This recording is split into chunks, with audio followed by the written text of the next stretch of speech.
Sean Diddy Combs is currently being detained for sex trafficking, racketeering, and transporting of engaging in prostitution. And we're going to break this video down into a timeline to make everything easier to follow, and we're going to go through the whole thing from start to finish, because oh my goodness, there's so much more than just a can of worms. There's a whole sea of worms, okay? That's how many worms there are. So let's just get straight into it.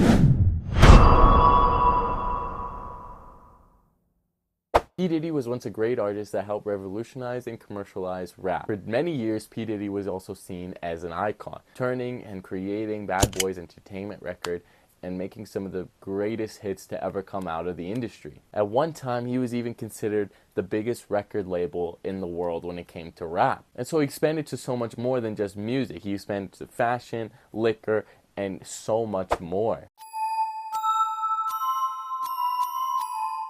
In 1990, he started his rap career as an intern working under Andre Harold for Uptown Records. Now, you'd think that would take someone some time before getting into the dark side of the industry. However, with P. Diddy, it only took him a year before him and his friend Aaron Hall were allegedly sexually assaulting a woman and her friend, and when confronted about it, they were then attacked and beaten.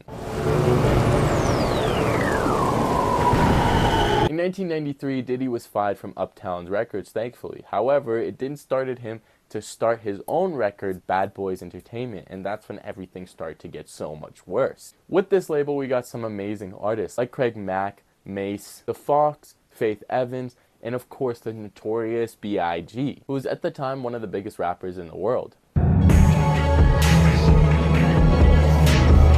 Sean Diddy Combs allegedly sexually assaulted and raped April Lamprose on multiple occasions, forcing oral sex in a parked car where she believes that the parking attendant even witnessed this go down. She also claims that he drugged her, making her take ecstasy to have sex with him and his girlfriend at the time. On top of all this, he was also found guilty around the same time of criminal mischief for threatening a photographer and destruction of property for breaking his camera when him and his bodyguard roughed him up and then destroyed his camera. Now, I just want to pause here to talk about the whole Biggie and Tupac situation, because it was 1996 that Tupac died and 1997 that Biggie died. Now, at the time, it was suspected that it was P-Diddy, and he even later on admitted that it was him who orchestrated the murder. And for a lot of you, I'm sure that you know about the story between Pac and Biggie and Diddy and Suge Knight. But I just wanted to get into it briefly and talk about how everything went down for those who don't know. Basically, on September 7th, Tupac and Suge and their crew were going to a boxing match at the MGM Grand Hotel in Vegas. They then left to go to a Las Vegas club, 662, when all of a sudden a white caddy pulled up next to them at a red light and took some shots at both Suge and Pac, injuring Suge Knight and killing Tupac, unfortunately. Originally, it was supposed to be Orlando Anderson who took the shot. However, he didn't have the proper angle, so he passed the gun to Dean Dre. Now, we finally got Keefe D charged for these murders, as he was the one who orchestrated it. However, for many years, Keefe D has claimed that it was actually Diddy who called the shots. And he even said that he wished he never met Diddy and that he's ruined his life. But honestly, I think the lead up to these murders was so much more interesting than the actual murder itself, as this wasn't the first time that Diddy tried to get Tupac murdered. Tupac and his crew were once visiting Biggie at his studio in a hotel, when all of a sudden in the lobby, they were shot. As you can hear in the song Hit 'Em Up, he got shot 5 times. Now, he actually put himself in the elevator and carried him to the studio, where he claims that no one seemed shocked by the matter that he was shot. However, Tupac did survive, and a year later, Diddy released the song Who Shot Ya by Biggie. However, the problem was, it seemed like a diss to Pac, but Biggie wrote this song before Pac ever got shot. So it made fans believe that Biggie didn't even know about the situation, nor was he a part of it. For the longest time, Diddy wanted to be Pac because of the way he dressed like him, he acted like him, he even dated the same girls that Pac dated after he was done with them. Now, of course, after this, Pac could not just let it go, so he wrote the song Hit 'Em Up, which, as you know today, is one of the best diss tracks to ever come out of the rap game. Now, you might be asking, why did Diddy do this? And allegedly, it's because Pac called him a fat, and Diddy didn't like that guy, stating, "Fuck that guy." Now, to this day, no one knows for sure who killed Biggie or who orchestrated it. However, we've had hints that it was also orchestrated by Sean Diddy Combs. We even have 50 Cent and Eminem hinting at it. With Eminem's new song, Fuel, featuring J.I.D., he said this. Now, I'm just going to put the lyrics on the screen, because actually it's kind of like a long lyric to go through. Y'all read it, and by this time, hopefully y'all read it. Now I'm going to go back to the timeline. In 1998, Sean Diddy Combs started his all-white parties, which gained him the reputation of a modern-day Gatsby with his exclusivity and his crazy wildness.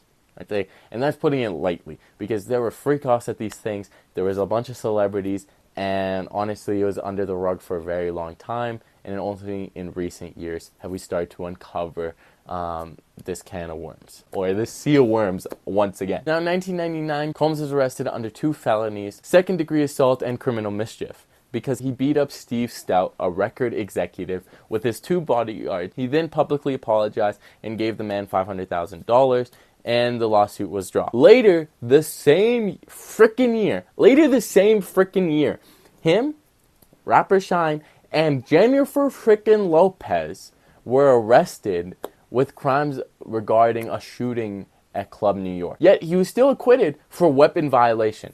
How? Can someone explain to me how this guy got away with so much and we haven't even hit 2000s yet? Now, in the 2000s, Diddy started his own reality show. I'm going to talk more about this later. I just want to mention the date that it started, okay? Puffy is currently being sued for events that took over the past 25 years. And amongst them was Talia Graves' case, where she claims that Diddy drugged her, restrained her, and aggressively raped her with his bodyguard, Joseph Sherman. That's right, we're bringing out everybody's names. No more rocks for these guys to hide under. Also, when I say aggressively raped her, that is an understatement. Because while they were having sex with her, they were constantly beating her head into a pool table.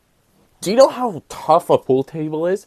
It's like, I don't even know. And after all that, it comes out that they recorded her and passed the footage around just to embarrass this woman. Even local TV host Roger Mills sued the guy for assault, false imprisonment, and destruction of property because him and his bodyguards threatened him with a gun, beat him, roughed him up, and destroyed his camera. Now, 2002 was kind of a quiet year. Yet 1 year later, he's at it again. In a recent lawsuit, we find out that him, his former record president, Harv Pierre, and a third unnamed man gangbanged a 17-year-old in their recording studio. And in the same year, on a separate occasion, they drugged 22-year-old model Crystal McKinney in another studio and forced her to have oral sex. Now back to his reality show. He would constantly make the castmates perform for 48 hours straight without any breaks, so no food, no rest, and would constantly berate them because they weren't doing a good enough job. Basically, anything this guy touched was terrible. There was nothing that he was doing that you were safe in. Then in 2005, Cassie and Puffy meet. He wants to sign her to his record, and they also start dating. And that's when everything starts to go downhill. She claims that for years, she was forced to take illegal drugs, abused, and forced to have sex with male sex workers. And these are what he called freak-offs. And beat her for talking to other men. Basically, he did a lot of stuff to her and none of them good. He even bought her apartment and her car, which would seem like a good thing. However, they were then used to manipulate and control her to staying in a situation that she could have left a lot sooner. I'm also sure that a lot of you guys have already seen the footage of her in the hotel lobby with Diddy when he's beating her. With this new lawsuit, we've uncovered that dancer Adria English claims that she was forced to take drugs and have sex with people at these white parties. She would be forced to drink from separate bottles than the rest of the guests that were also laced with ecstasy. And even though at first she was not forced to have sex with any of the guests, it slowly turned into sex trafficking when they would invite her out and start to make her wear a black dress to separate her from the guests to show that she's a sex worker instead of just a guest at the party. Diddy constantly belittled and sexually assaulted Dawn Richard during this time, even going as far as threatening her life on multiple occasions. At dinner one night with Combs, Cassie, her, Neo, and Usher, Diddy punched Cassie in the stomach and then got her ushered out of the dinner. They continued as dinner as normal. When Richard went to go comfort Cassie, Diddy went to her threatening her, and he said, "Don't tell my bitch what she needs to be doing," after Richard advised her to leave him. He followed up by saying, "Just make money and shut the fuck up. You could be missing." Then stated, "You bitches wanna die tonight." She also stated that Diddy gangbanged his former female assistant and left her stranded in the UK without a passport. Like, how do you, why? Like, what was the point of that? At least bring her back with you. Cassie tells us that in 2012, Diddy was going to blow up Kid Cudi's car because she was dating Kid Cudi at the time. And as we know, when Kid Cudi confirmed the story, he was inside having a dinner with his friends as Diddy planned it, and blew up his car outside of his house. It was basically Diddy's way of warning Kid Cudi. Now basically all this stuff continued up until his arrest, but there are some notable things that did happen throughout the date.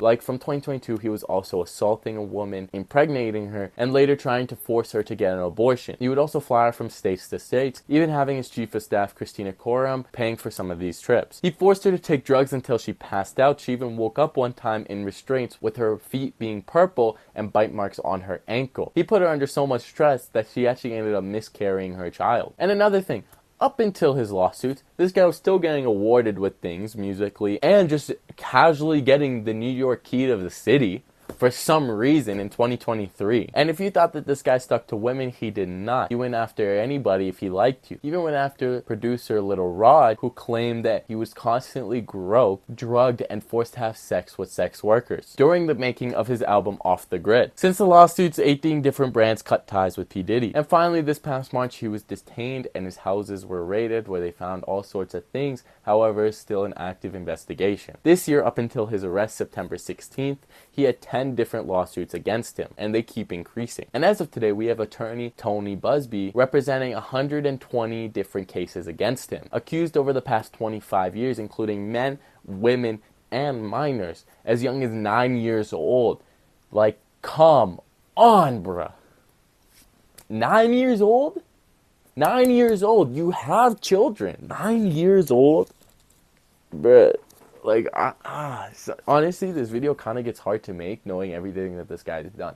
Because, like, how do you even fathom that a human being like that even exists? Bro, what the, what? Now we're going to go on to the celebrities involved in this as of now. And there are so many, so I couldn't go through all of them. But I just want to go through the most notable ones.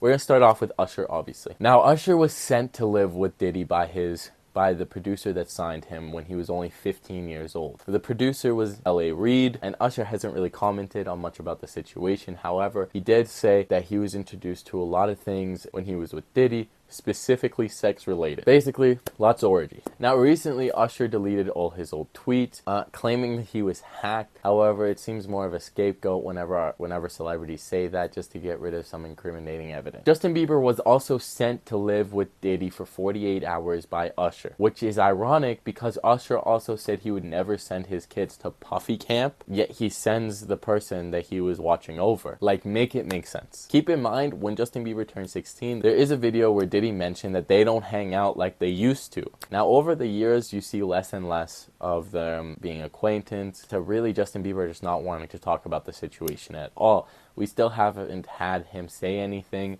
and hopefully he does open up about it soon, because in all this, it seems like he's more of a victim than anything else. Khloe Kardashian was also known to going to these white parties, even mentioning on Keeping Up with the Kardashians that one time that she went, half the people were butt naked. Now, Kanye West has been rumored to be on both sides of this thing. He's allegedly taken parts once or twice, but he's also tried to out them many times, saying that they're being controlled, and that P. Diddy is a Fed, potentially controlling more dangerous people in the industry, which would explain why he got away with things for so long. However, with Ye, you really don't know because he's such a loose cannon. J. Cole, Kendrick, and Drake. Now, the big three have been to a Diddy party once or twice. However, as of now, it doesn't seem like any of them have any involvement with this, being as Drake and J. Cole have gotten into fights with P. Diddy, and Kendrick not really talking about the topic ever. J. Cole even opened up about the situation on the album The Off Season, mentioning his fight with P. Diddy. Even others claim that the fight was J. Cole defending K-Dot. Now, for the past little while, there's been jokes going around about the whole situation with Meek Mill. However, it's still unclear if it was consensual or not, and if it wasn't, I really do think that Meek Mill should come out right now while everything else is going down. Now, finally, we have Jay-Z and Beyonce, the modern day Bonnie and Clyde, to be honest. Honestly, nothing is confirmed with these two because it seems like they've been off the grid. However, at the very least, we all know that they at least knew, because they were seen with Diddy the most out of anybody else. And now there's been a lot of things speculating over the past couple of days about them and their alleged crimes, including them even being accomplice to murders like Aaliyah, Left Eye, and Michael Jackson. And if you've heard the song She Knows, then you know what I'm talking about. Even at awards, you constantly see people glorifying Beyonce, and you even see Kanye West snatching the mic from Taylor Swift to give Beyonce praise for her music video. And now people are speculating that Kanye was really doing that to protect Taylor Swift, which, with everything coming out, I don't even doubt. Michael Jackson was questioned for liking kids and having sex with them. And when they hinted to that in an interview, he said, and I quote, "That's a nut. That's not me. Go to the guy down the street, because that's not Michael Jackson." You're talking about sex, and that's a nut. That's not me. Go to the guy down the street, because it's not Michael Jackson. It's not what I'm interested in. Now, at the time, we didn't really understand, but as of now, it kind of seems like he was hinting to Diddy, because he did live down the street from Michael Jackson. We also have them reopening the case on Michael Jackson because Diddy Bodyguard came out saying that he was involved in the death of Michael Jackson. Guys, there was so much information to go through in this video, so I really appreciate you guys sticking around and watching till the end. Also, there's constantly information coming out, and so I will try to keep up to date as much as possible, but it is hard because every day it seems like there's some new information that's been released. I hope nothing but peace and justice for the victims in these cases, because it does seem like there's a lot more than 120 of them. Anyways, thank you guys so much for supporting and watching my video, and please go check out my channel and subscribe and like. I really appreciate it. Otherwise, have a great rest of your day. Goodbye.